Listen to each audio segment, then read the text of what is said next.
All right, welcome to the Dudsnbuds Podcast number 4 with special birthday guest Kenny Ballum. Happy birthday! Is it 4? It's 3. This is 3. You got it wrong. No, I put 4, dude. 3 was the last beautiful. one. We did this exact same thing at the beginning of last time. I put 0 and then double 0 and then triple 0. So yes, and all good. on the list there are 4 Dudsnbuds podcasts Exciting. that are listed. Okay, cool. And this is labeled number 4 with the topics for the day, which are I'm great excited. lead-in Yeah, for it. let's do We are going to talk about Joe Rogan a little bit because that's super topical. We're going to talk about the last year of our lives and opening cities, ? For philosophy, I'd like to talk about consciousness a little bit. Me and Kenny like to talk about that quite a bit. I just read a book about crazy AI consciousness. Yeah, I've been into that a little bit. That's a good idea. I'm excited. Oh, well, good, because that was a random one that I picked for today. I am also conscious as we speak. So Are you, Maybe. though? Or are you? We'll get into that here later. Right. For finance and crypto, we're going to talk NFTs and magic. And if we're feeling it, maybe pick a coin and talk about it. But probably just NFTs. Not magic like a rabbit out of a hat, like mind Magic the Gathering. Magic like Magic. For the entertainment / sci-fi. Yeah, no, exactly. It's combining crypto and cards. Lovely. For entertainment and sci-fi, we're going to talk about Falcon and the Winter Soldier and a bit about Numenera, right? Numenera. This book right here. Yeah. So we'll talk about this. Kenny, we should get you in on this too because it'd be fun to do. I've got at least 10 credits on Audible, so I'm ready. Oh, Yeah, it's not that type of book, but Hey, we'll we can go do into that. it. Believe me. We'll do that as Okay. well. And then And then finally, we're tech. going to close out, if we have time, talking about 3D printing a little bit. Kenny, you know about 3D printing guns? You looked into that at all? I'm aware of them. The platforms you can purchase, build, set up, and use filament to like print kind of whatever object you're looking at. Yeah, there's a bunch of cool stuff. If we got some time, that will be the tech that we'll talk about. Awesome. I'm not going to pull up anything to share. I have them pulled up for me that I can read through. So Yeah, if that's you're all good good. with We'll me riff. just reading We'll riff a through, little we bit can just today. riff on it. Let's talk about, Danny, you had started to talk about what it was like for you this past year. And Kenny, I want to know what it was like for you too, because since you were basically on your own with not like anyone around you. Right. Yeah, I'll get into it. I mean, the most interesting thing that I've kind of been looking at in retrospect is we as kind of young adults, if that's what our parents would call us, of course. Me being, in my early to mid 30s, you guys being your late 20s, we're still doing this thing where we're finding out how to be adults, figuring out how to live our lives and make money and put money away and look towards the future and all this other stuff that's boring. And the pandemic just kind of like threw this wrench in it where we all had to learn this new thing, which was essentially how do we function as a kind of pseudo new society where people have to act completely differently or are expected to do other things differently and blah, blah, blah. And I think this time around, everyone was in that same boat, whether you were in your late 60s, whether you were a kid, all of this stuff. So that I was thinking retrospectively, it's very interesting that we all just kind of had to figure out how this thing worked. And now that we're on the tail end of it, now we get to look back and say, well, that was strange and new and weird. And we got to kind of learn this new thing in life, but so did everyone else. All adults had to change something. You didn't get through this pandemic without changing something in your life. Like whether it was something minute or whether it was major, that's just how it was. And everyone had to at least adapt in some way. And so, we're going to grow from it as a species, which is what's the most interesting thing to me. It's not like, it's not even like just as a nation. Of course, things are going to change as a nation, but as a species, everyone had to change something. And so we just went through that. So it's interesting because we'll remember our whole lives. So that was kind of what I was thinking. And in terms of opening back up, everybody's doing it differently. Everybody's got a take on it. Everyone has a way that they think it's going to be better. There's, higher ups telling you what to do. There's people who don't want to listen. There's people who want to listen too much. And you've got just these other, everyone's just still trying to figure it out, which is what I think is interesting about it. What about you, Kenny? What have been some of your takeaway experiences from the past year? Well, from the past year, it was kind of interesting, you know. So since 2017, you know, I've been living out in Washington State, right, working on a graduate degree. Ultimately, got to the point where, you know, the 16-hour days and the very low pay of a grad student kind of caught up with me. So I decided to take a break. And so COVID hit a really weird time because I decided to take that break in March, which was literally the month before that time, COVID. yeah. Decided to just, you know, make its presence known.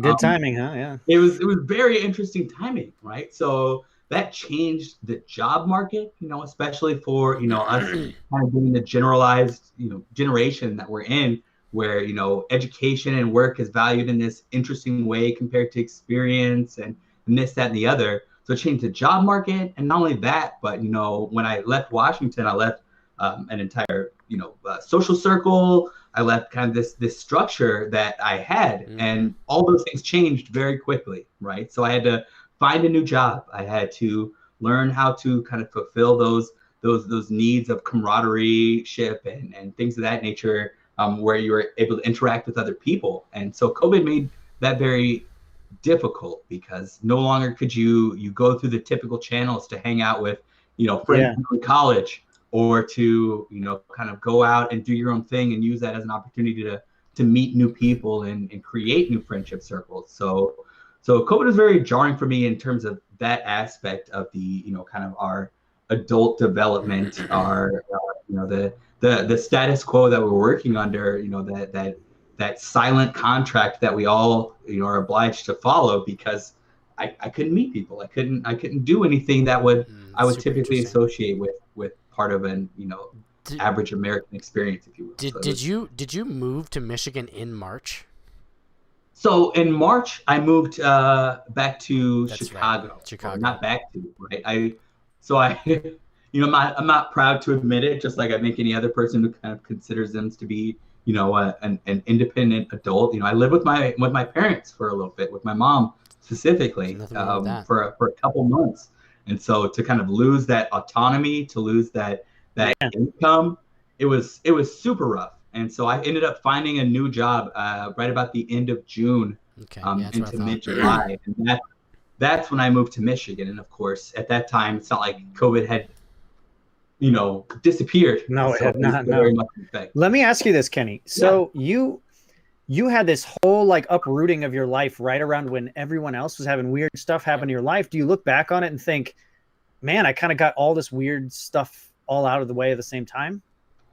I don't know if it's so much of all out of the way at some time as that, like, I'm really still kind of learning to have coped with that amount of change. Right. Yeah. Because at the same time, you know, that I left, you know, this educational program I've been in for the past 3 years, I left a relationship that I've been in for the past 5 years, right? So it was a loss of identity, you know, and it was the loss of an ability to regain that identity in a lot of ways, because I couldn't recreate myself. I didn't have like friends that I could focus on. I didn't have a job that I could pour myself into.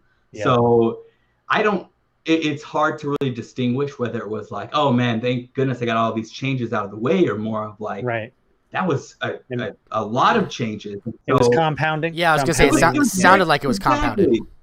Exactly. And so it's like, now when I say like, oh yeah, I left this relationship and left this, you know, significant, you know, career decision in my life. But that's all overshadowed by the greater fact that, everybody had these changes because COVID happened. Right? So like, I feel like I'll never get that, you know, as selfish as it sounds, that societal closure on, oh wow, you did go through a lot.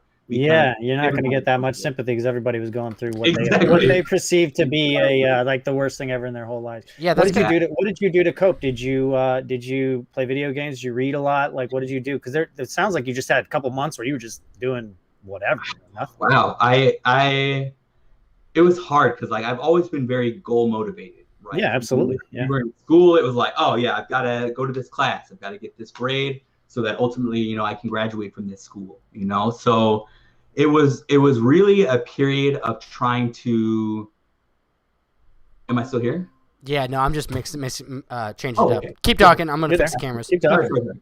So I was really just in this period of like, trying to regain a major goal, and to find out, to relearn who I was, to relearn what it is that I like to do. So, I didn't necessarily do a lot. I think I clarified a lot more about what I wanted my path in the future to be. That took a lot of my mental energy, and, spent time with my family, which I hadn't gotten to do in a long time. It sounds like you've been away. Yeah. Right. Yeah. I stayed in Chicago. I also lived in Texas for like 2 months during that summer. As Damn, you moved around, dude. You've been all over the country, homie. Yeah, exactly. So and then me, I'm sitting here. I haven't been anywhere. Yeah, bro. That's what I'm saying, Danny. You gotta get out. Same place. See the world. I'm ready for it, let me tell you. Exactly. So, that's crazy, man. So I took, I think what a lot of what's expected from our parents and from others around you is that you go through high school, then you get a college degree or two, then you find a job and you stick in it. I never had that time to be like to think about myself and to think about what I wanted.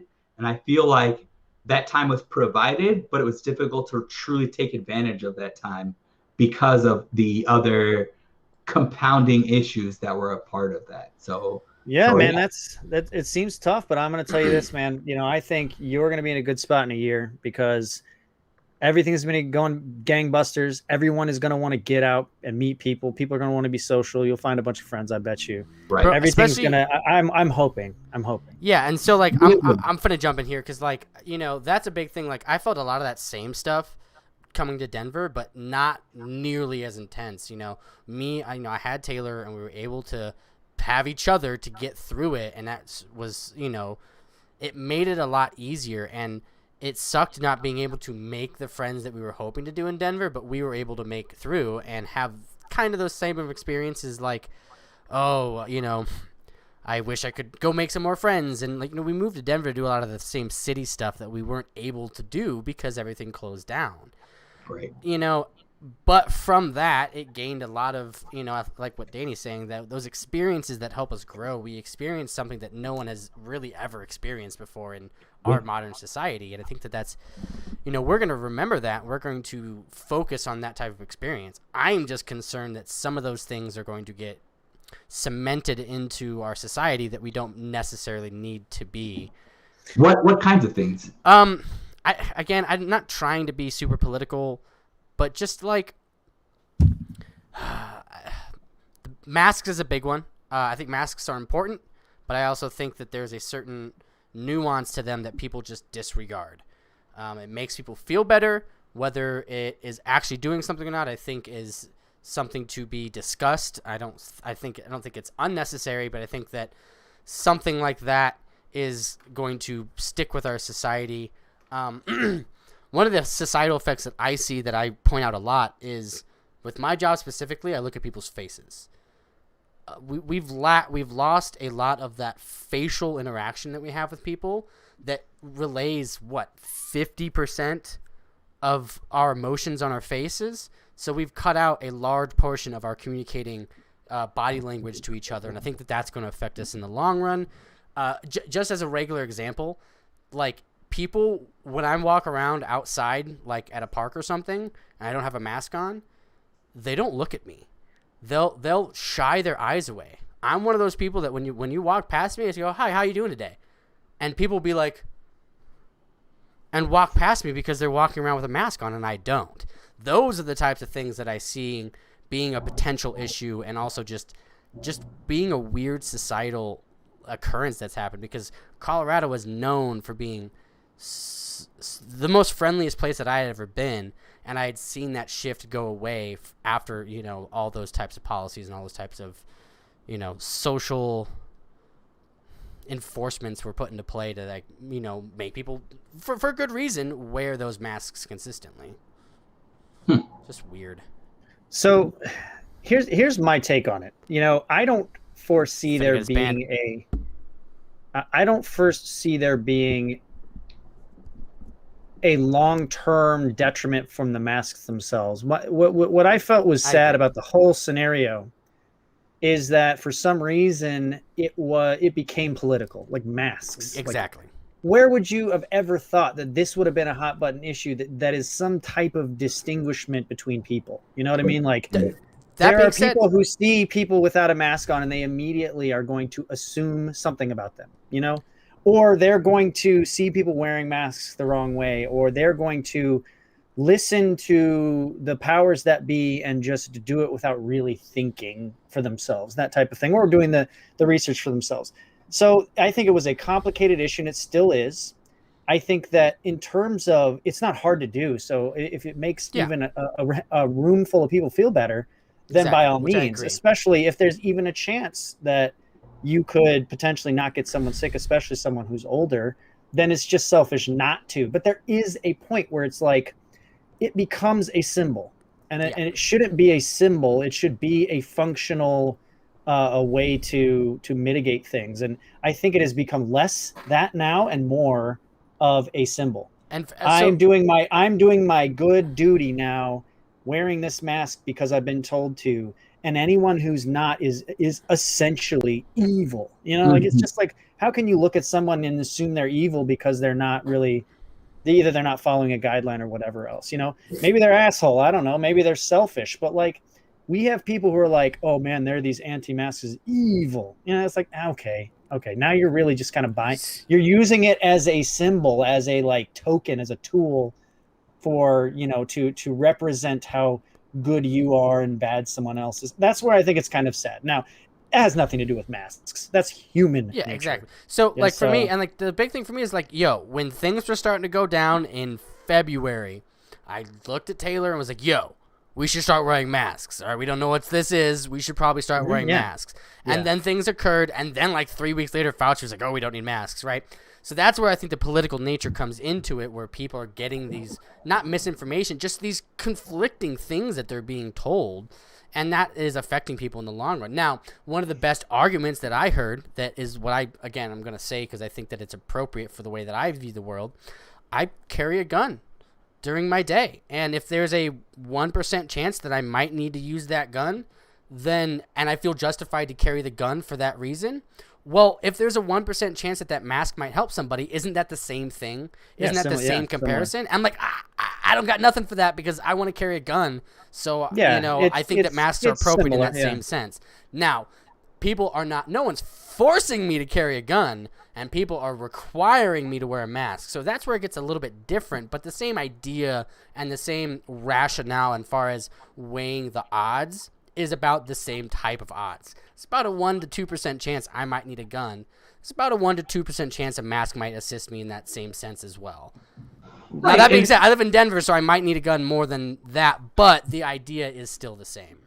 Yeah, and I think, the part of this conversation that's interesting is that it's kind of separated into two parts, right? From a biological aspect, right? It is obviously apparent that by wearing a mask, right, you spread less water droplets into the air, and therefore are less likely to spread communicable diseases. Yes. I don't think there's any debate or anything around that. Like, that's a fact, right? Yeah. But what I really like, especially, with Danny, with what you were saying, is that there's this the issue became political, right? It became about, okay, which information sources do you trust, right? Yep. And based on which information, that's all of it. Yeah, exactly. What does it become, right? And this goes back, like however far back in American history, pick an issue, and it's been like that.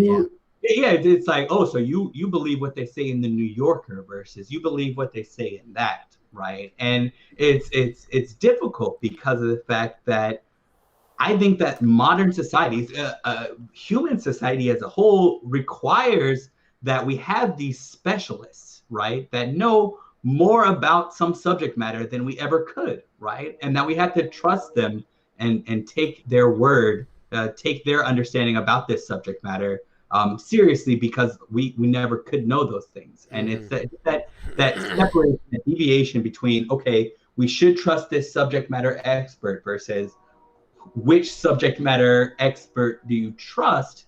that cause this greater divide in this issue. So and that greater aligns with your other greater ideas because you're finding someone who is within your ideas because you again want to find that confirmation bias. Exactly, and it goes into all those weird, psychological concepts like confirmation bias. Yeah. Like you already think like, oh, these people who announce this aren't to be trusted. So when you find an it's very intricate and a lot of hard questions. But in terms of the biological argument, I would argue, right, that did you all experience less sickness or like common colds than you would on another year, right? No. Well, we did. Well, the flu is way less. Right, exactly. I didn't get sick a single time this whole year.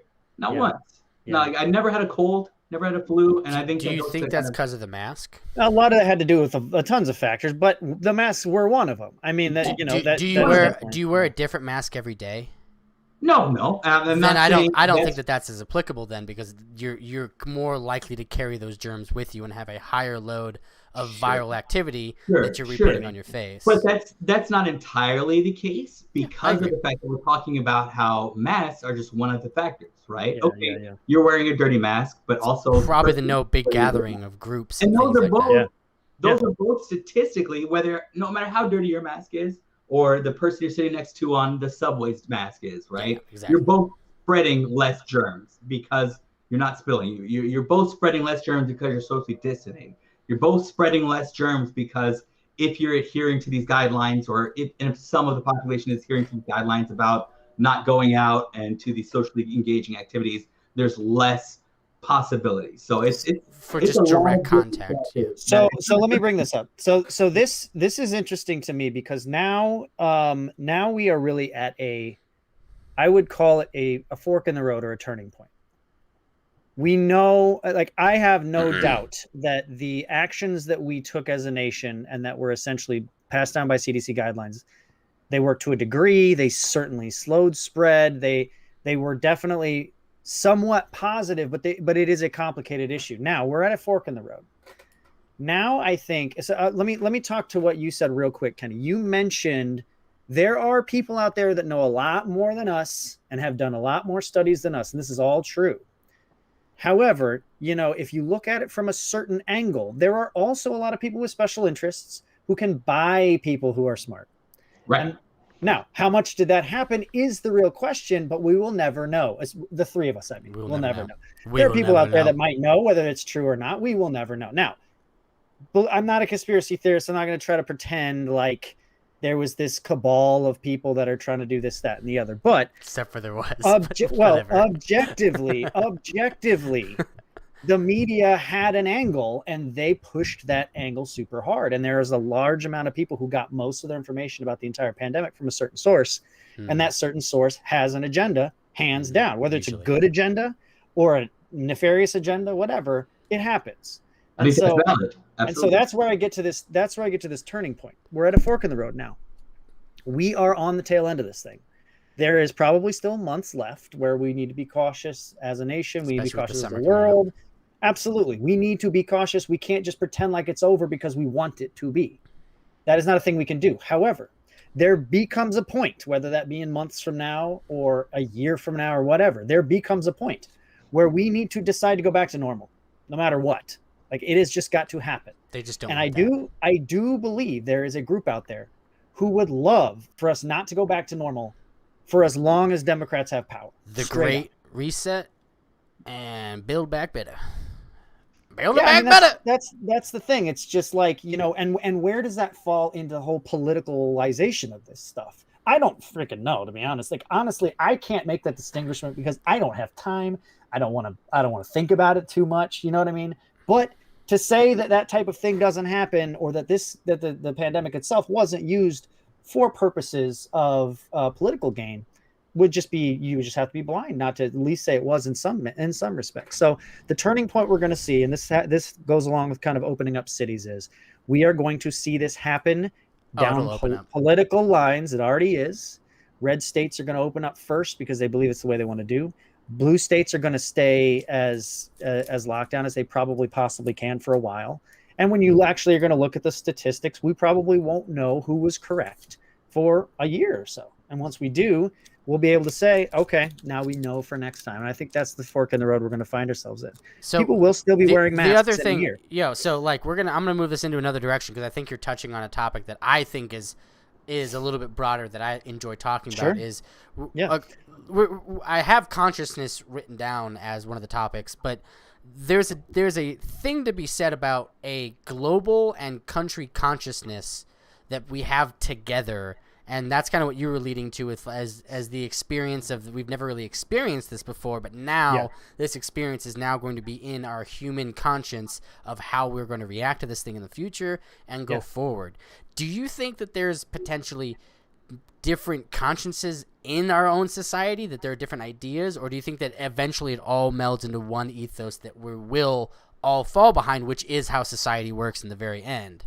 You could take it, I say that's a hard question, just because, especially when you get on the topics as broad as this, what is consciousness? How are we defining a consciousness? Because when you talk about a social consciousness, what does that actually mean? Let's define that real quick. So a social conscious would be something like how an economic hand is going to have an unseen forces and unseen manipulation of the overall sources, but there's no one entity that's pushing it. It is a biases of the masses maybe, and it would be more than 51%. It would be equal.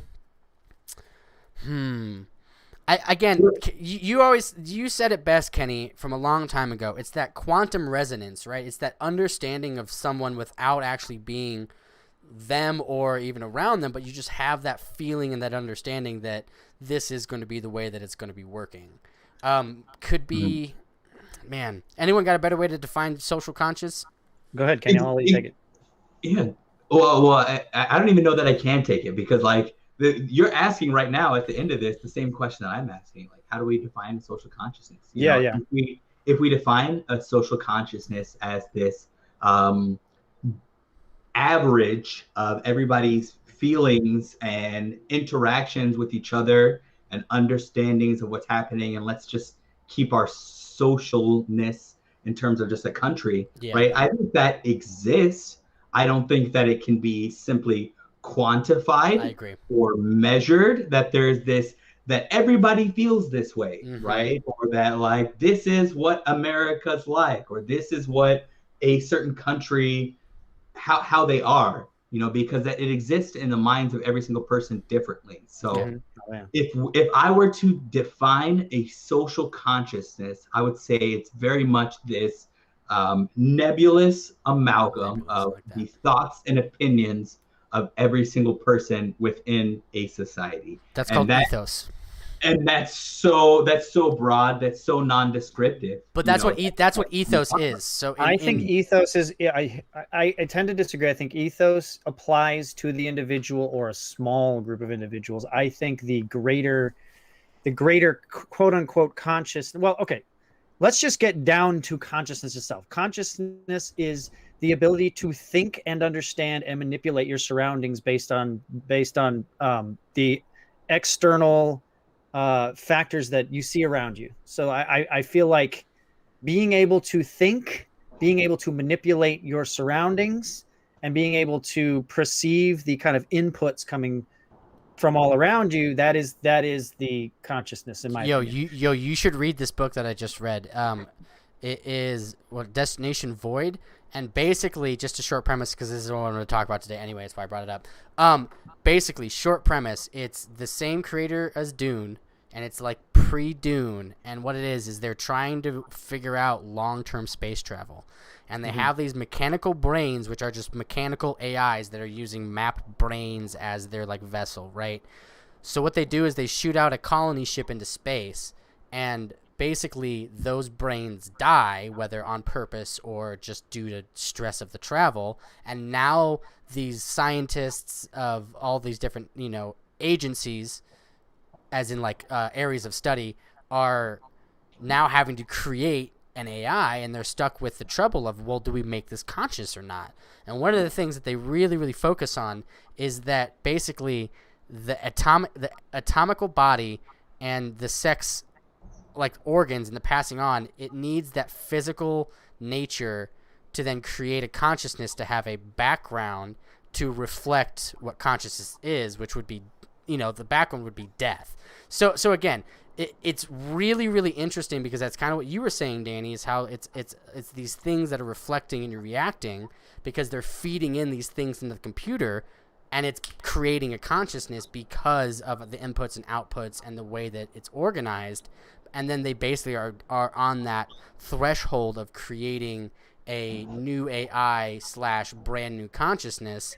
And it was really, really interesting, just the philosophical nature. And this is, again, he wrote this book in like the 60s or 70s when computers weren't a big thing, but he has this whole process that's sci-fi. It's not real, like inputting into blah blah blah blah blah, like into the main matrix and thing. Like it has those sci-fi buzzwords, but you can understand the type of old processes that he was creating and how that would affect a new age type of AI or consciousness that was there.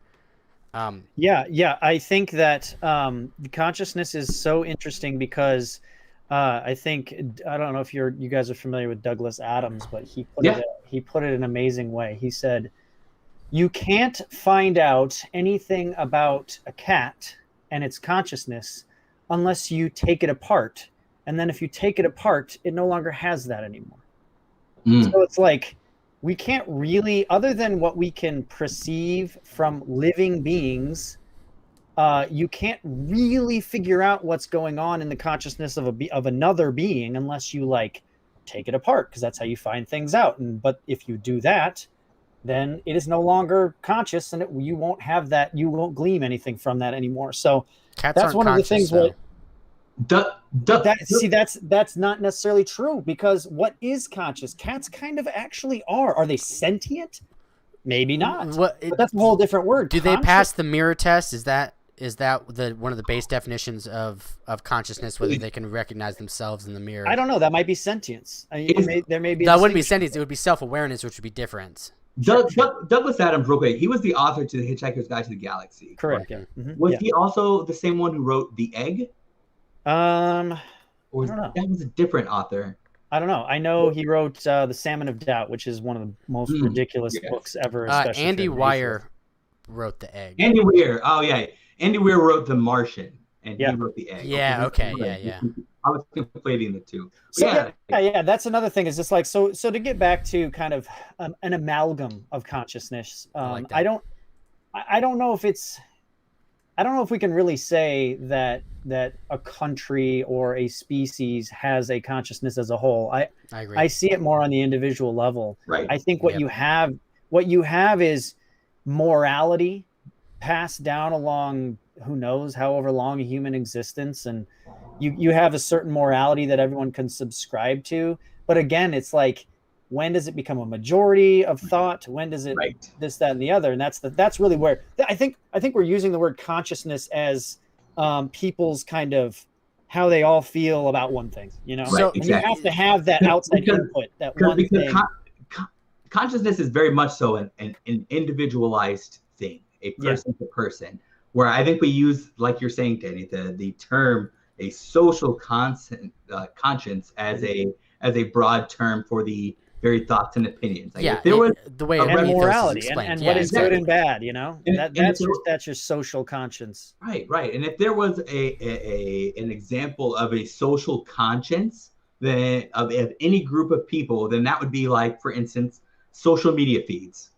Work with me here, but the front page of Reddit, that is a social consciousness. That's a good point. That's a really good point. Through upvotes or downvotes, they're showing their agreement or disagreement with a certain topic that results in an ambiance that Reddit provides, right? That if you were to interact with it, would be like, oh, this average of all these consciences are fairly liberal, right? Yeah. Or this or the other. And just like the same thing applies there, the social conscience of your Facebook feed of people that you interact with in reality on a regular basis, your circle, reflects exactly the group of people or the social circle you're in Exactly. I think if you go along that same line, democracy really is the majority conscience of the time.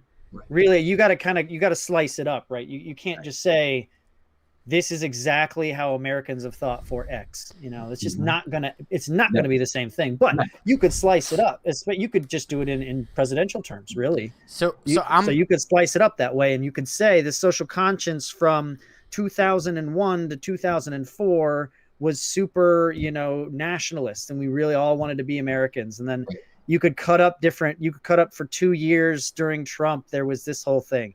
2 years during the beginning of Obama, or the last 2 years of Obama, and you could really cut them up. But you have to section it off to see what that consciousness was at that time. Exactly, and it's not just those individual sections, but it's those sections that those sections become, and the sections that those sections, like a Plinko board. You drop that ball down, every time you take that divisory path, that dichotomy, it more aligns with a certain aspect of the overall social context. So I'm gonna fucking dig at another little string that I have an idea on.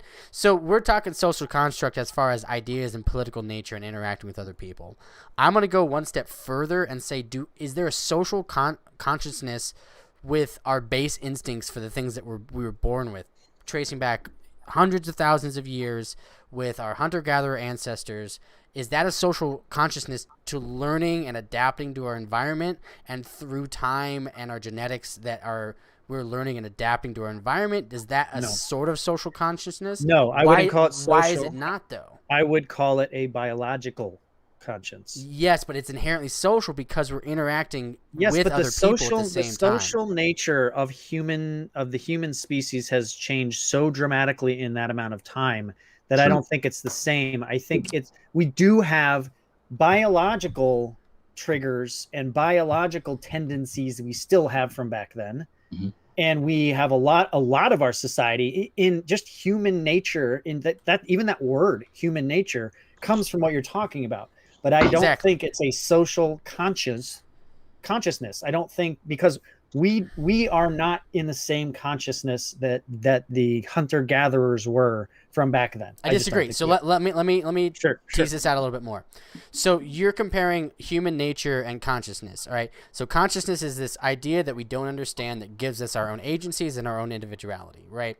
What if that same agency that we don't understand is exactly like how human nature is, this force that we don't necessarily understand, but over time it threshes itself out through whatever averages it is to give us the best result and the best genetic result over time to have us be these ideas. So human nature. Now you're talking about evolution, I think. Yeah, the evolution of our consciousness is the same as how we're understanding our consciousness now. It's just it's come with us this entire way. And there is the biological portion, and there's also the metaphysical portion, and those are part of the same thing because it's the duality of the human body and the spiritual mind coming together and responding over hundreds of thousands of years and growing. It's an interesting thought. That thought is really interesting. I think it's important to address the fact that, biologically there is no thought to it. There is no consciousness or based on my belief, greater purpose to the division of cells and the distribution of genetics. Are you sure though? Because sure? why did life continue to replicate and multiply? Man, I'm not sure about anything. Yeah, no, the man who knows something knows that he knows nothing at all. So I can't say that I'm sure of that, but based on observations, whenever two, gametes, an egg cell and a sperm cell come together and exchange genetic information, they don't do it according to any observable will. They do it completely randomly, right? It's a guess. It's like, okay, sure, hopefully these genes make an individual that survives forever. But that's where I think it's important to talk about, like you're saying, Andy, that amalgamation, again, use that word, of the nature versus nurture, right? Like you have these genes that predispose people to a certain thing, and then you have this, if we're going to continue to use the term, this social consciousness or this culture that impacts them, that results in different permutations of this same combination. And an example of that would be something like, from our understanding of type 2 diabetes, right? people are genetically predisposed to this, but culturally, if they never consume any refined sugar, if they never consume any of this, that, and the other, then those genes never ultimately express themselves, right? So I don't think that those two ideas of, how genes make people and what that results in and how they might interact with people and how society coaxes people to interact in a certain way are mutually exclusive. They're never separate. Yeah. We're really talking about the same concept here. Yeah, and that's kind of what I was getting at. Exactly. And to separate them is difficult. This is why I like the concept of yin and yang so much, because it is that kind of duality of melding together, but it's not good or bad. It's just both of them living in consequence with each other, and that in itself is the essence. And so the reason why, again, I'm toying with this, I brought up kind of the Destination Void stuff, because this is kind of what it was hitting at. It was hitting at that consciousness needs a mechanical vessel to realize that consciousness is actually there. So then in turn, it needs the duality of the biological to even be able to see and understand the metaphysical, because if the biological can't not exist, meaning if you can't not die, then you can't understand what you're missing throughout consciousness. Okay, let me ask you this. That was a big thing. Hold on. Go ahead, Ken. This went really quick. So, like with Ex Machina, have you seen that movie? No, but I'm aware of the concept of it. Well, part of the reason I bring up this, if you're talking about like with this book that you're reading, like that, those things have to exist in order to create a body for consciousness. A blank slate for consciousness to recognize itself. Is exactly why one of the main characters in that movie, Ex Machina, created a robot, an AI that had a physical body, that had not only a physical body, but had sexuality and had these desires, because without those things, right? Exactly. You've never seen a living consciousness or a living. That was the point of the book. Yeah. Without that desire to reproduce, without that desire to move through its environment, because without. Yeah, but also, so Kenny, you saw that movie. You just sparked that. That movie's so good, by the way. It's a fucking great movie. But also, so what you're talking about is we brought up morality, and and at the end of that movie, not to spoil anything, that entity was so devoid of any emotional or moral standards that it just capacity. I won't spoil it, but man, does it get that's messed exactly how Destination Void ends well, without spoiling. That's what I'm saying. So it's like, the consciousness itself, do you have to remove it from external forces and your emotional but then it's centers? Not a consciousness, it's something different, and that's kind of the point. Yeah, I mean, that you might be getting into semantics at this point. Like, yeah, you can call like consciousness all kinds of different things, but like you said, okay, a cat can't be conscious, but what about like a chimpanzee? It's like bordering on the it's conscious. It's also pretty close to us genetically. So it's like, I don't know. You really have to there's a lot of factors that go into kind of defining it. And I think once you get to a definition of it, you have to have hundreds of thousands of years of history involved to really put a label on it. Orient that answer. And human history is the most interesting animal history by a wide margin on our planet, and we have started quantifying it up to however long ago, 2,000, 4,000 years ago or whatever. So we just don't know back way further. But yeah, I don't know. That's interesting. That is definitely one to wrap your mind around. You could do an entire podcast. And multiple books about this. Entire dissertations on this. Yeah, absolutely. We can expect to do no it. Joke. That's why I love talking about it, because you can just keep to going bring it back going. to bring it back to the original, though. In terms of a consciousness between a lot of different humans all at once, I think it all depends on when you're talking about what the consciousness is, what external factors are involved in that as well. Meaning, like people's inputs, people's experiences. I think all that has a lot to do with it. So to move on to the next topic, but kind of leaving in the same vein, because I think this is a good bridging point. So we've kind of talked about the social consciousness not being an actual consciousness, but we do agree that there is a social structure and social aspect to the ideas and the ethos of our own culture. How do you think that what was it? Falcon and Winter Soldier ties into affecting that, let's just call it the zeitgeist, because that's a good example of it, into the overall understanding and attempting to affect it, overplaying it. I personally am, it was more of a 65-70% show for me. I wasn't super like, oh my God, it's the best show, but I enjoyed it a lot more than a lot of the other shows that I've seen recently. Okay. What is your question about Falcon and Winter Soldier? How is that affect? How do you think that affects? You mean society? people's responses to it? People's responses No, to no, the no. show? How does it it ended? Kind of. That's a part of the question. The question is, how does that?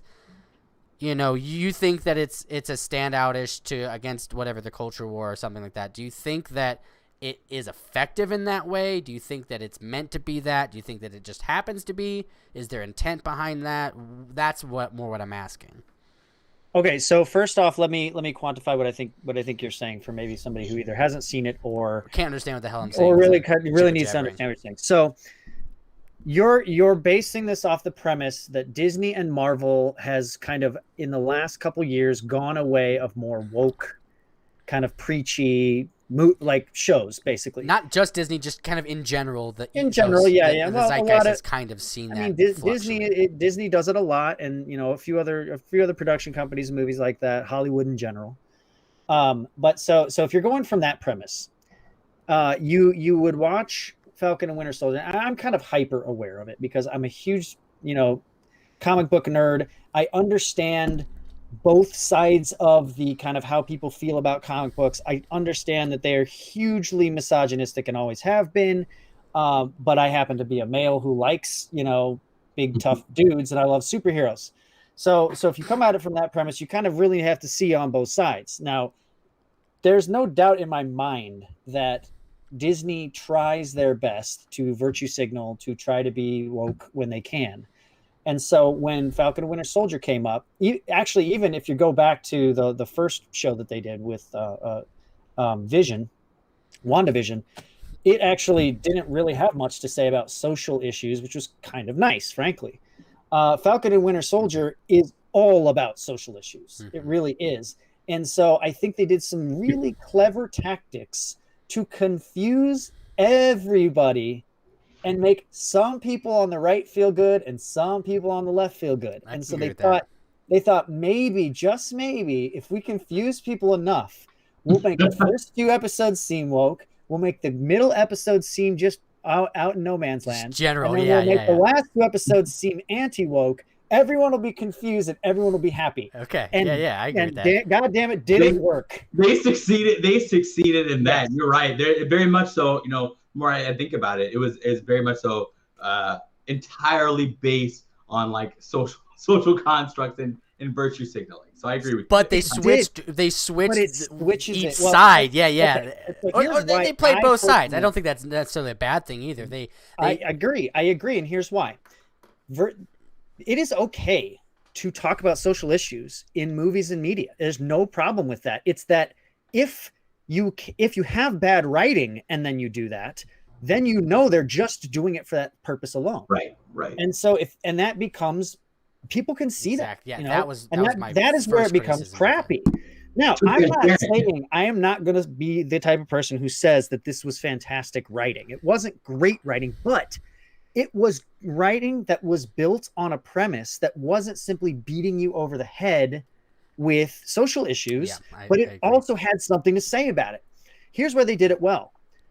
Falcon and Bucky are both kind of removed from the whole situation. Mm-hmm. Now, Sam Wilson obviously has the understanding that his community in Louisiana and, obviously his race and all these things come into play, but he was bigger than that. Similar to, where Steve Rogers was just bigger than being a weakling and was able to be a leader. Sam decided, I'm going to do this for my friend. It doesn't matter what color I am or what color he was. And I'm going to fight for this country, even though the country isn't perfect. That was my takeaway. And I thought it was done brilliantly. I agree. Frankly, I agree as well. Frankly, it was done in a way where you're like, oh man, he's just going to give up because the other super soldier, the old guy, he's like, you can't fight for this country because they didn't fight for you. And, it's not worth it because nothing this country ever did for me was any good. And Sam's like, look, I'm going to fight for my friend. I'm going to fight for my country no matter what happened in the past. Yeah. And he got over and he got past it. And that was what was so beautiful about it. And then he went and kicked Antifa's ass with a fucking shield. So I just, that part of it was like, okay, you know, they're drawing a perfect parallel to this here. And that's what everyone was like. All the people on the right, they were like, oh yeah, man, this is awesome, man. I wanted to go on the streets and use Captain America's shield and beat Antifa's butt. And then you had people watch the first few episodes and actually sympathize with those people because it was pretty good writing. They were conflicted. You felt sympathy for these people. Their situation was really shitty, and it was because of the government. So you had the anti-government types are happy too because all the government people suck, you know. And so you had a lot of different angles. But the fact is, I look at the two main characters and their relationship in it, and how they got over that thing. And like Disney's doing this thing. I don't even know if it's Disney. They're probably just like, oh, just go make us $1 million. But the writers of these last two shows, what they've done is you can't top Endgame. You just can't. There's no way. I agree. It was the culmination. It was the upper echelon. There's no way you're going to make something better and bigger, and you're not going to get there again ever. It was everything. It was the culmination of 10 years. 10 years of whatever it is they're trying to communicate. It was just too much to try badass super movies is what they were trying to communicate. Years, 30 movies. There's no way you're going to do it. So what they decided to do is we're going to take the characters that went through this traumatic situation and we're going to make them humans. We're going to show the human side of them. So with WandaVision, it was grief. The whole thing was Wanda's grief, how she dealt with it. She was the villain. She was a psychopath. But she was in deep grief and she couldn't handle it, couldn't deal with it. And finally, she dealt with it in the end. And with this one, it's mental illness. And with Sam, it's responsibility. So you had Sam's responsibility was the whole focal point of his character. Bucky's mental illness and getting over like absolute trauma, being abused and taken for a ride his whole life. Guilt. And the guilt of it. Guilt. Mm-hmm. So them dealing with this and becoming human is just good writing. And so it's better. You can't get more action. You can't get bigger than Endgame. You have to lean on the writing and the acting. The acting was okay. It wasn't spectacular, but it wasn't bad. So like, and you know, Sam taking personal responsibility and taking over the mantle mixed with him picking the shield back up, which is essentially Marvel's thing. It is the iconic thing. It's the imagery. And I think that's big. Him picking up that mantle, him taking the responsibility, even though he didn't have to, and that everyone was telling him not to, I think it resonated with me. I hope it resonated with everyone on the right and the left. I don't think there was anything about that was political, you know, and he gives like this 5-minute kind of speech rundown at the end there, which I was fine with. You know, it was a little preachy, but it wasn't like, it was sort of neutral. It was more like, look, what we need to do is have responsibility, and this government needs to stop being a bunch of assholes and everybody. It was neutral, right? And I think the writers of this show were like, look, we're going to be pseudo political, but we're going to confuse everybody by not being super left political or super right political. We're going to be down the middle. And I was like blown away by that. I was like not expecting it at all. And I thought, man, that the last episode was so cool because frickin' Sam just gets this awesome motif and all this. Right. So I loved how they came at it from that angle. Andy, your original thing was how people perceived it, and how people kind of took away from that. And I think you explained it really well. I think you explained how they did it with your own personal. And I think a lot of people did take it that way. Yeah. Explaining it to me, I was like, oh, I took it that way too. And I was pretty critical of it at first. I thought all of the material was very relevant. I liked how they took real world issues, but then melded them into the sci-fi world that they had created. So they were connecting real world issues like issues with the government, issues with the immigration.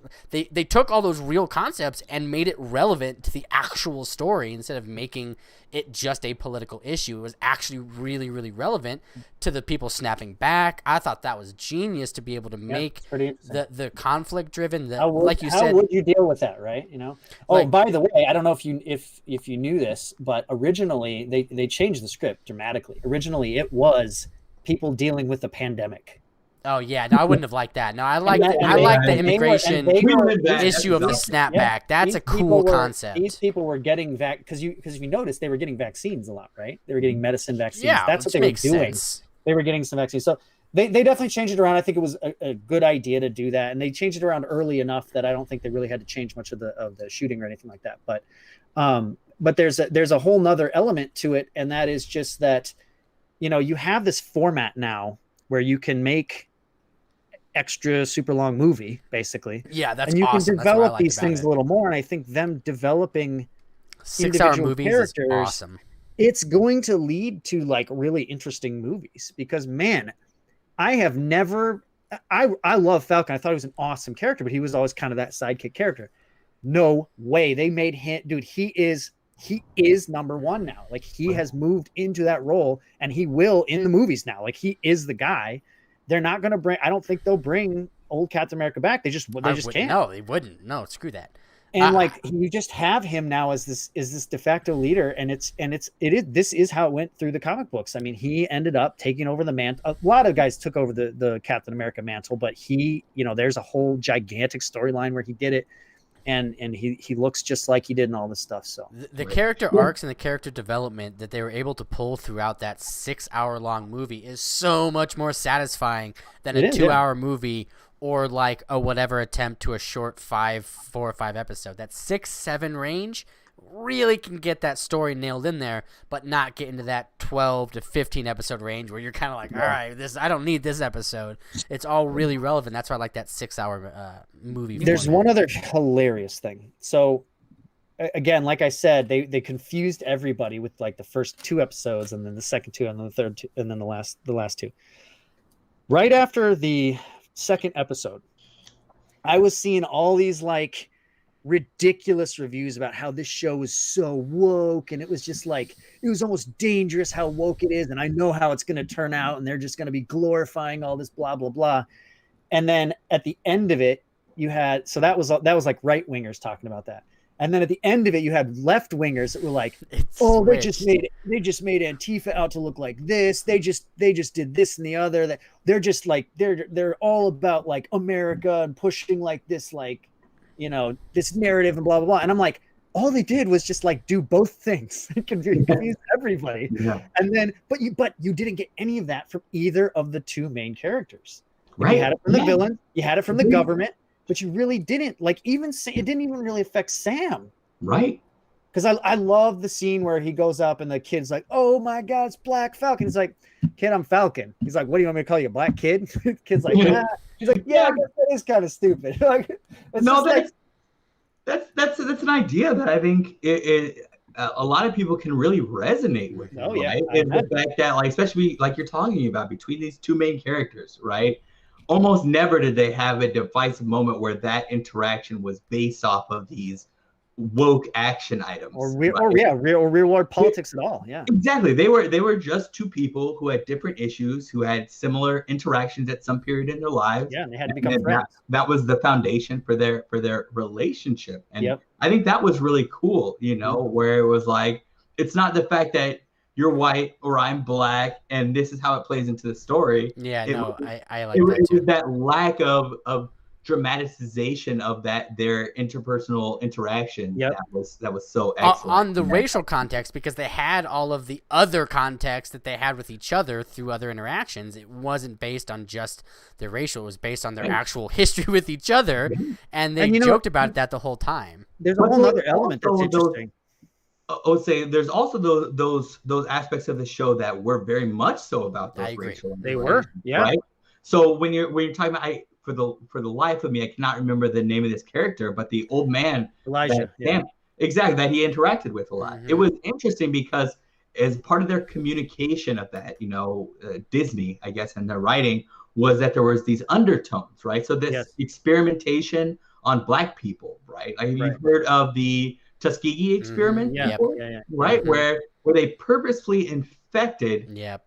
It's called the Negro syphilis experiment. Mm-hmm. They purposely infected people with syphilis, and it talked about that aspect where at those points, especially for me and my background, where it was very apparent what commentary they were trying to provide with those. Well, that storyline in the comic books it's relative though. It's relative to the actual story. So the way that they utilized their understanding and use of race as a context was legitimately contextual and appropriate instead of just throwing it in your face. Instead of just bashing over it actually advanced the story. And he was naming it like a subject matter expert, like especially when it comes to like Marvel and X-Men. You know that like X-Men was, from my understanding, based a lot on like the social and civil rights struggles of that time period in terms of like the X-Men versus Magneto and his crew, right? It was all about that. So like that has never been like absent from the Marvel Interverse, Interverse. But how they're integrating it, it was both very much so not the main focus of the story, but part of the main focus of the story. Just like the quote unquote like the Antifa, the society with the red hand that determines like, okay, this is how we respond. The flag smashers is what they're called. Exactly. What a great name to just very much abashedly just mess with people. It was a lot of different things, and this goes back to the confusion that you were talking about. Yeah, a lot of different things, all like conglomerated into a single story. So it makes it hard to be like, oh, this is what this was really about, because it was really about a lot of things, and it was they were trying to reach out to so many different demographics and ideological tendencies that it muddied it a little bit instead of having just like this one focused story, which is not necessarily bad, but I don't think can be argued one way or another. Like it. Yeah, there are a lot of people, especially commentators, who have really ideological biases who like couldn't process it. They're like, I don't know what I'm watching. This is so crazy. And then they weren't actually watching the two main characters. They were just like, they're trying to understand, well, what are they feeding me here? Do I agree or do I not? Yeah. Like, what am I being fed here? Is it, are the Antifa guys good? Or are they bad? Are they, it's like, well, they're complicated. Like, that's the whole point. Like, it was nice to just they're enjoy the show.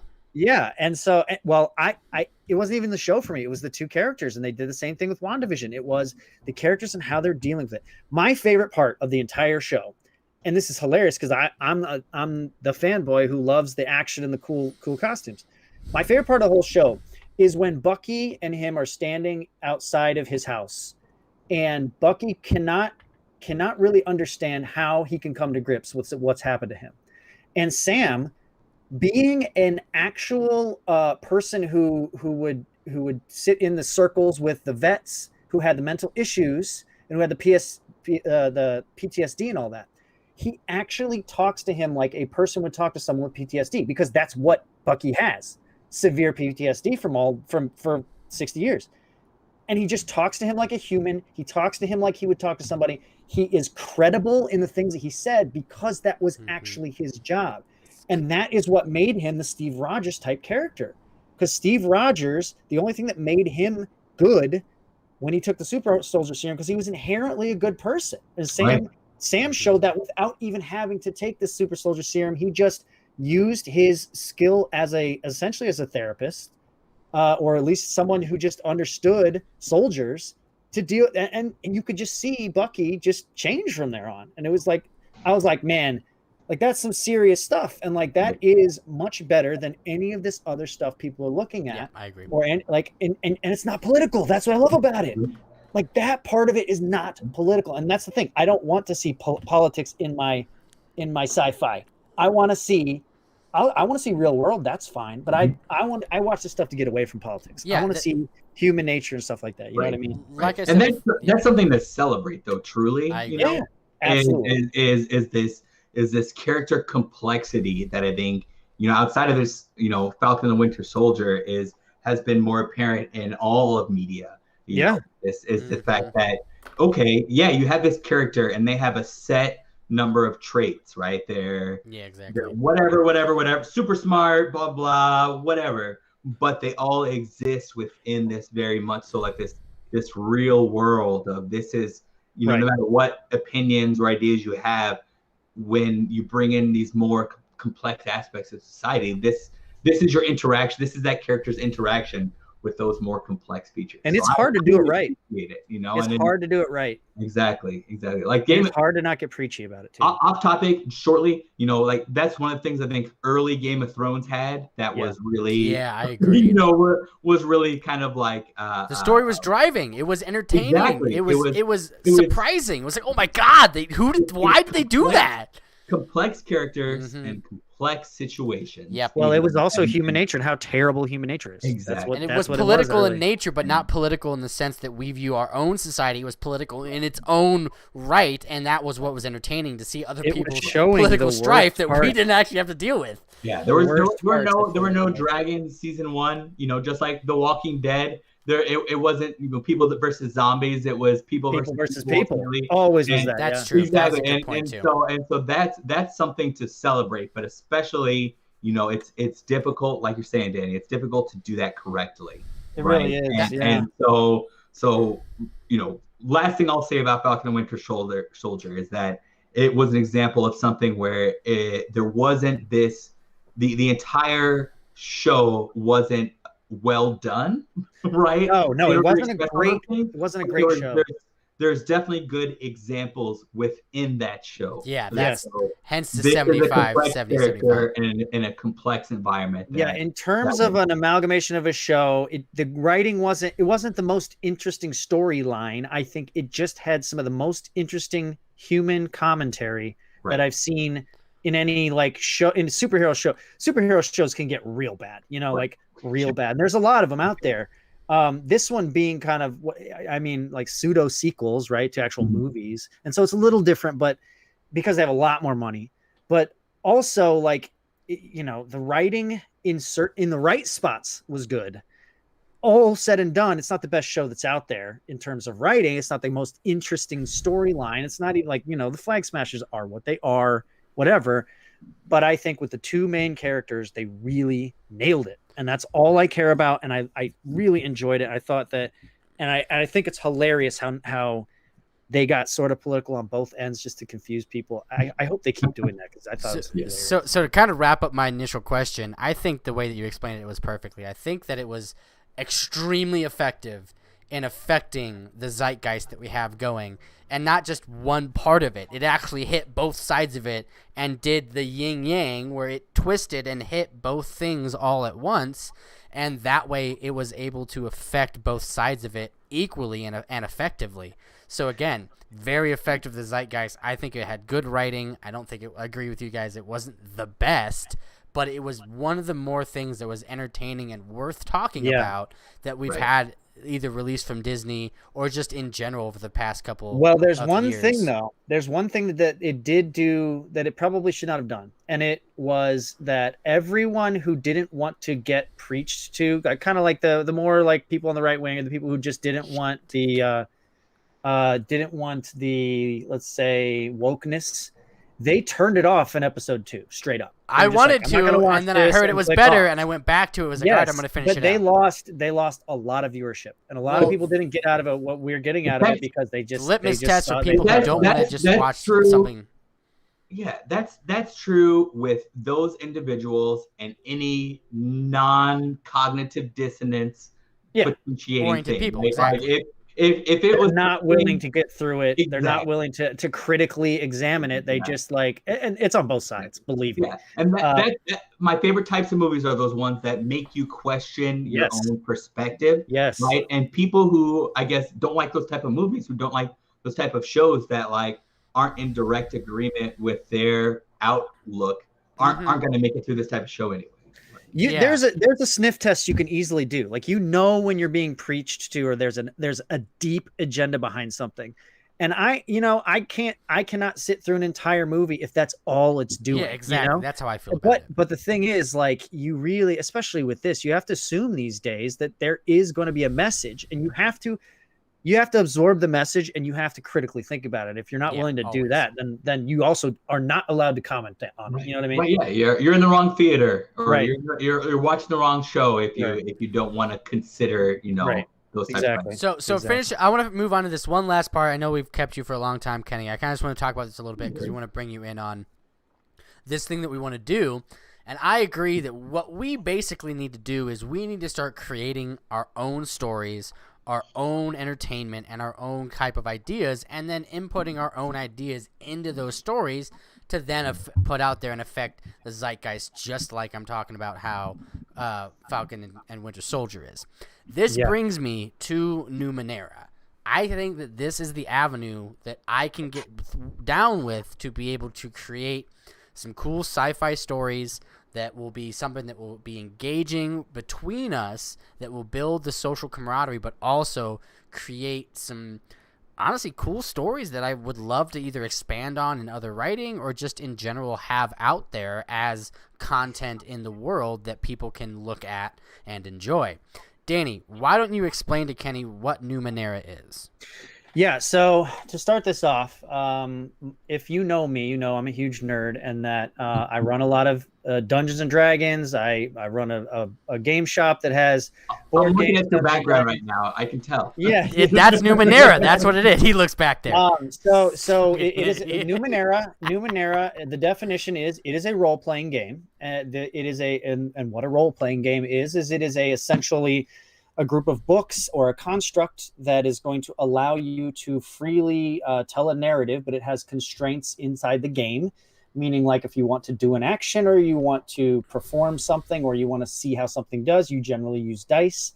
Those dice are manipulated in certain ways based on your skills and things like that. So that like Dungeons and Dragons. Exactly. That is the base. That is the baseline of what Dungeons and Dragons is. Yeah. There's a rule set, and the dice tend to, you're better at certain things, and so you can add numbers to those dice when you roll them. If it is a low number, you tend to fail that thing. If it is a higher number, you tend to do great. If it's extra high, you do something exceptional. If it's extra low, something terrible might happen. That's how Dungeons and Dragons works in a nutshell. Now, Numenera is a little different. Numenera is a little different, and it's very interesting. It's not the same system as Dungeons and Dragons. The only similarity is that it is also a role-playing game. So in a role-playing game, you spend time doing what I just said, role-playing, which means you're just creating the story together by talking and acting and improv and that stuff.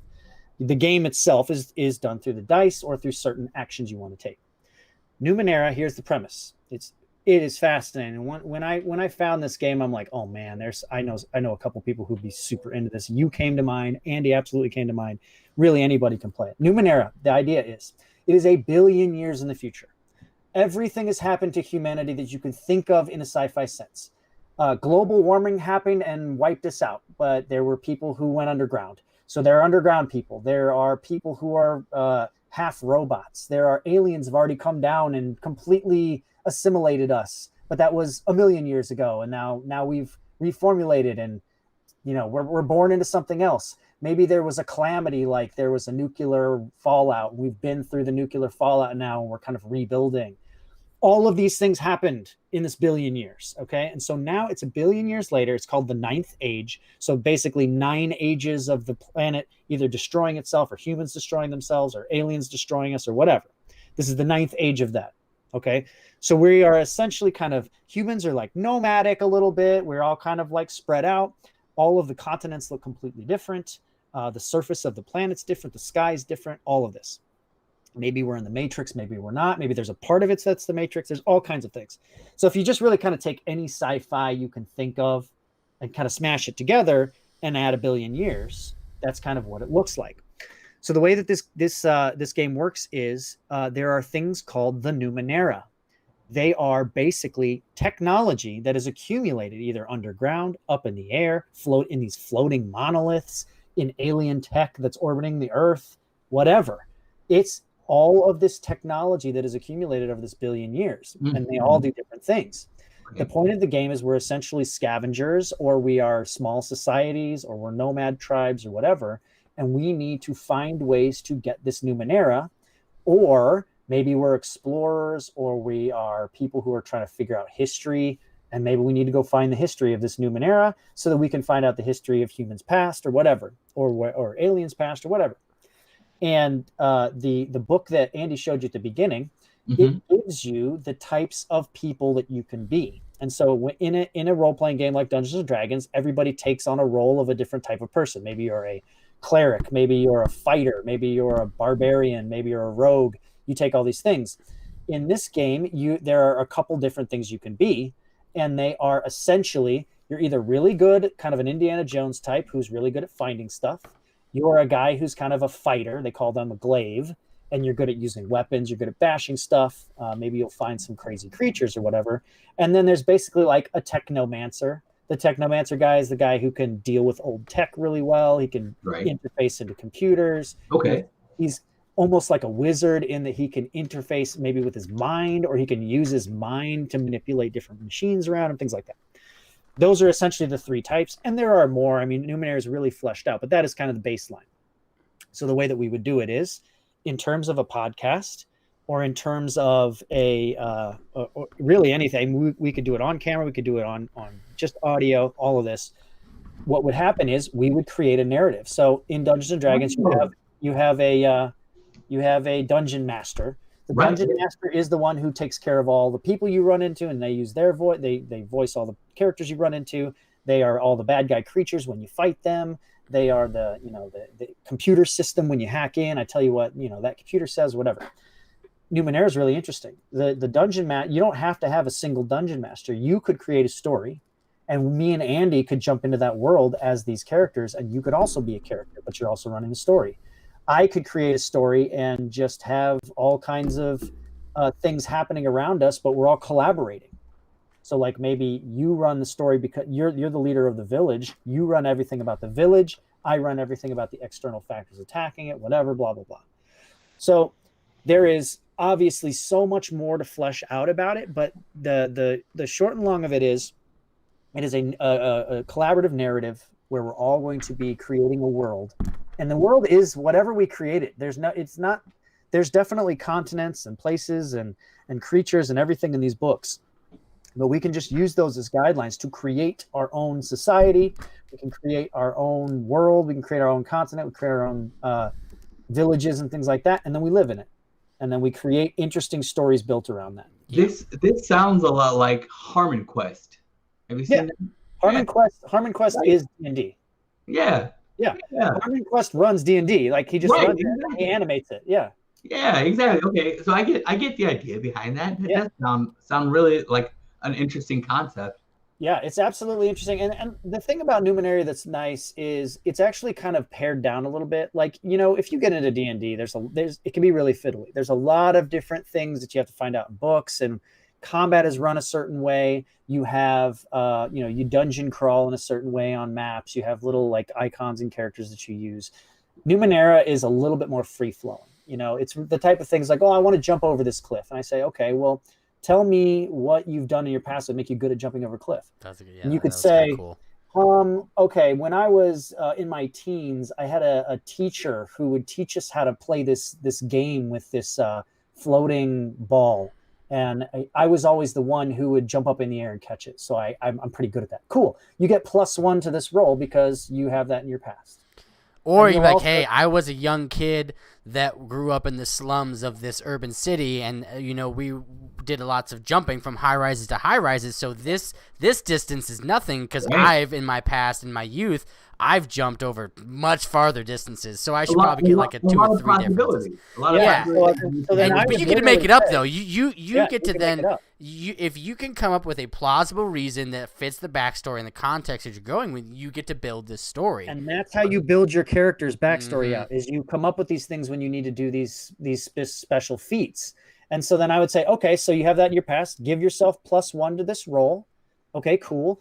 Now also, didn't you say you had like a jetpack or something? Yeah, I got a jetpack on that we found in the last episode. Okay, cool. Give yourself 2 more. My jetpack? So for one the things that from my character that I want to build is that I want to be a jack of all trades. I can do a bunch of stuff. And one of the Numeneras I found is maybe like an old wing of a jetpack, but it's only one wing that I need 2 of them to fly. But I have one of them on my back, so I can, maybe I can fly at diagonal angles because the jetpacks are at a weird angle because I don't have both of them there. So it's a disadvantage, but I have this piece of technology that lets me float to the side and float over to the right. So it's that's another. The Numenera is another interesting thing because you can create, you could come up with anything like any type of technology in a billion years that you think that you could use. My backstory, 100%, just for future reference, includes use of the Force.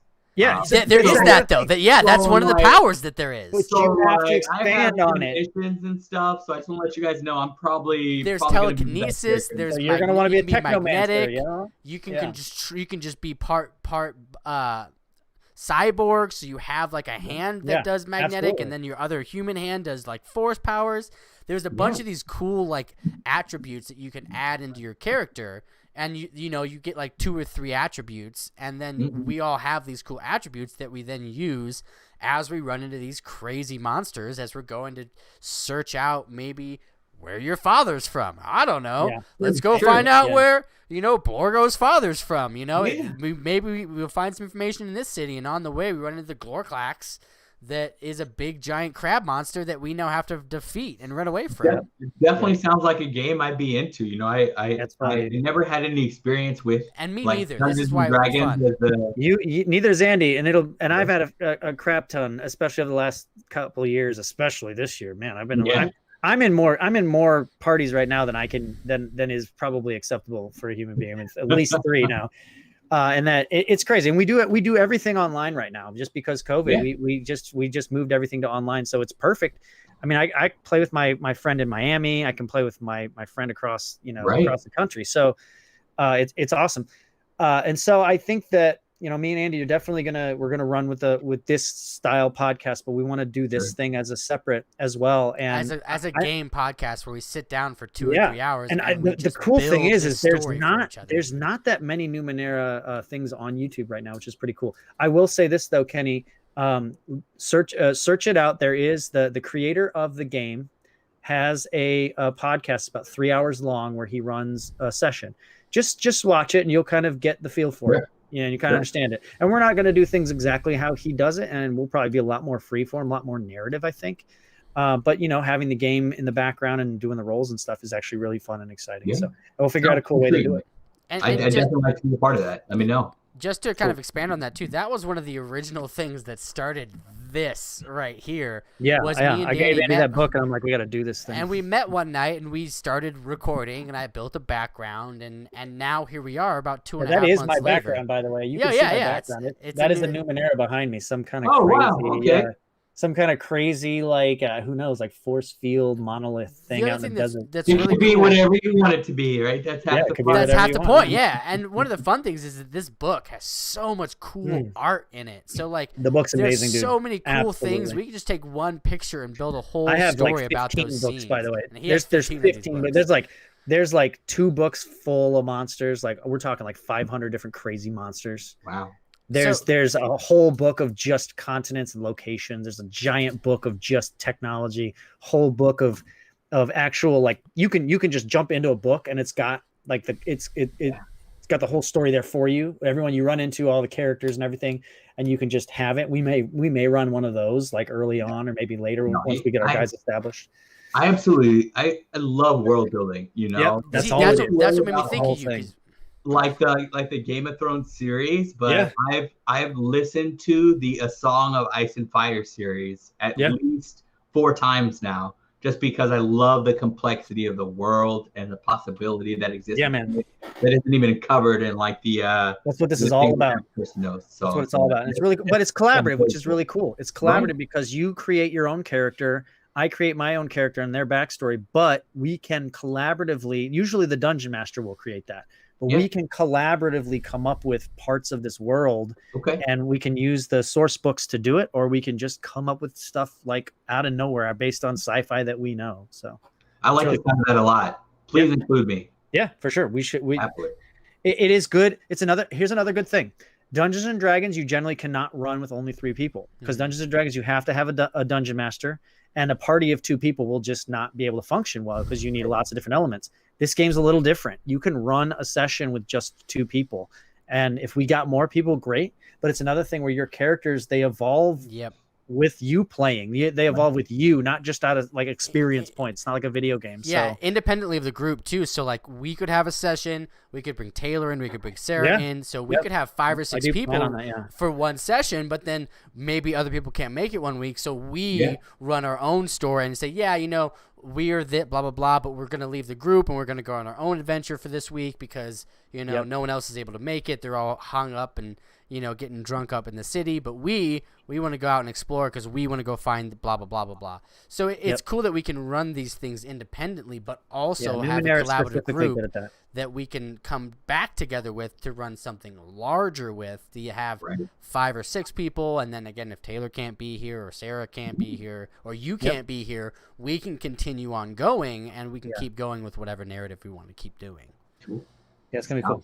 All right. So I think it's really awesome concept. I like it a lot. Yeah. So, well, let's go ahead and close it up. We're coming in close to an hour and a half. Nice. That was awesome. Dude, it goes by super quick with 3 people. It does when you're chatting it up, especially when we're chatting about like real stuff and with real friends. Absolutely. With real friends, exactly. Because fuck you, Danny. It feels like college again.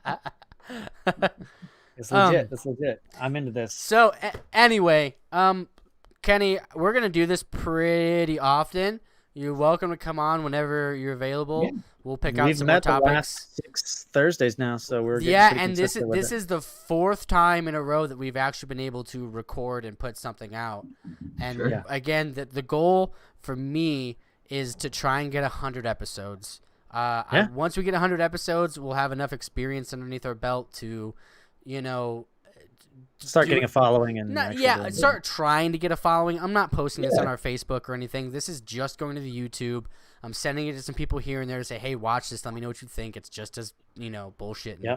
But once we get those 100 episodes in there, we'll have the flow. We'll have things going. Then we'll start doing advertising. We'll start trying to build a platform and do a couple different episodes. I mean, and to bring it like fully full circle to some of the earlier conversations that we're having, COVID has changed the social dynamics a lot, right? Yep. So even if this is nothing more than just an opportunity to have those types of those real conversations to hang out, at like a drunk or high party or something like that, or at a beer with friends, right? Exactly. If it's nothing more than that, it's still awesome.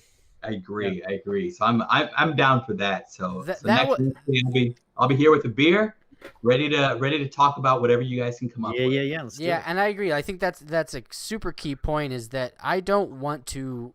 I'm not trying to push anything. I don't want to try and convince really anybody of anything. I honestly just want to have conversations, and I want to have conversations, and specifically with you two, because I want to say things, and then I want you guys to be like, no, that's dumb. No, you're wrong. I need people in my life that will do that, and we have to have these types of conversations to not only advance my own knowledge, but everyone's knowledge, and hopefully, just by doing that as genuinely as we can accumulate, people that are like-minded, like how we are. That's people all need to do it. People need to do it more. I just want a conversation. Exactly. I think that is the thing that's going to literally save at least this country. People need to start talking to each other. Like that is. We're getting so far away. We're getting into this thing where people are just, oh, I don't like this area. I don't like these people. I'm just gone. I'm out of here. And it's like, okay, but like, you're not really fixing anything doing that. Got to escape the echo chamber. So I'm looking forward to the day, like several months from now to a couple years from now, where it's kind of the same concentrated group, but we have even more, dissenting parties that believe things that are completely different from what we hold true, that we can use to learn from, and that we can grow from those ideas. Kenny, come to Denver, because what I want to do is I want to do live in-person conversations in front of large groups with dissenting opinions, but with respect, and have a legitimate conversation, that the conversations we need to have, and I would like to facilitate those. It's always been one of my dreams, and I need help doing it. Right. So if you come here, we're going to do it. And we're absolutely going to do it. I plan to come there, but that's a cool thing to take from COVID is that even if we're not in the same place, even if there's, people like, I think you mentioned Arjun or something at one point, like people that live in completely different areas from all of us combined, having the same opportunity to have these kinds of conversations is a cool takeaway to have, and hopefully something that is incorporated consistently as a part of these in the future. That'd be cool. I agree. And on that note, fellas, I'm going to go ahead and press the stop recording. For anyone who might be watching, and Taylor's not even watching anymore. No one's even watching. Anyway. Don't forget to comment and subscribe. No, fuck off that shit. No, watch the whole thing and I'll be happy. I don't even give a shit. Thank you, everybody. Thank you, Deep Space. Calling out to you, sending out the vibes and the waves, y'all. Yeah. Deuces. Later. Talk to you guys later. Don't leave, Kenny.